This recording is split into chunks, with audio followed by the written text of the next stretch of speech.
gabi, rainy evening sa tanan.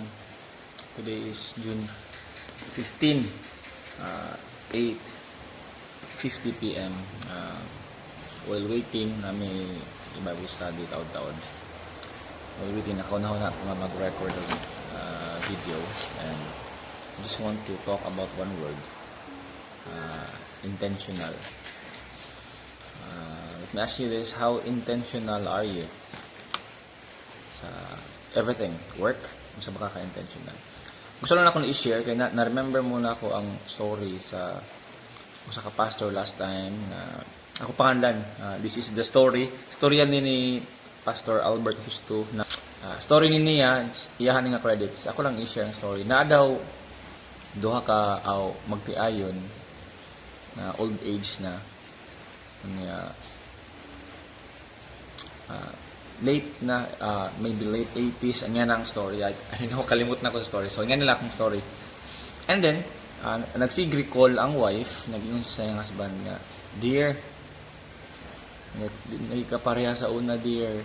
Kay, sa una, kung magtapad ta, imong kanang ihapid-hapid ang akong buhok, imong gina-stroke." So, ang gihimo po sa bana, ay pong ginahapid-hapid ang buhok sa asawa. Hindi ko dahil ng wife na, "Dear, dinali ka pareha sa una sa una kay imong gina-massage, ginahilot-hilot nimo akong shoulders." So gihimo po sa bana iyang gi-massage na ningon dayon ang wife for the last time ningon siya, "Dear, dinali ka pareha sa una, dear, nga sa una imo pang kung maglambing ka, imo pang ginaingkit-ingkit ako liog." Nana ang wife. Nilakaw ang bana. Nangluod ang wife. Kung ano, ni-walk out man siya. Simple man to kong request.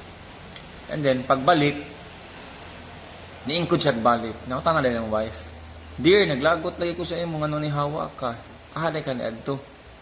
So, ang tubag dayon sa wife, o sa husband, sa bana, ningon siya, "Dear, ni adto ko, nilakaw ko na to ko sa ref kay akong gikuha nga akong pustiso."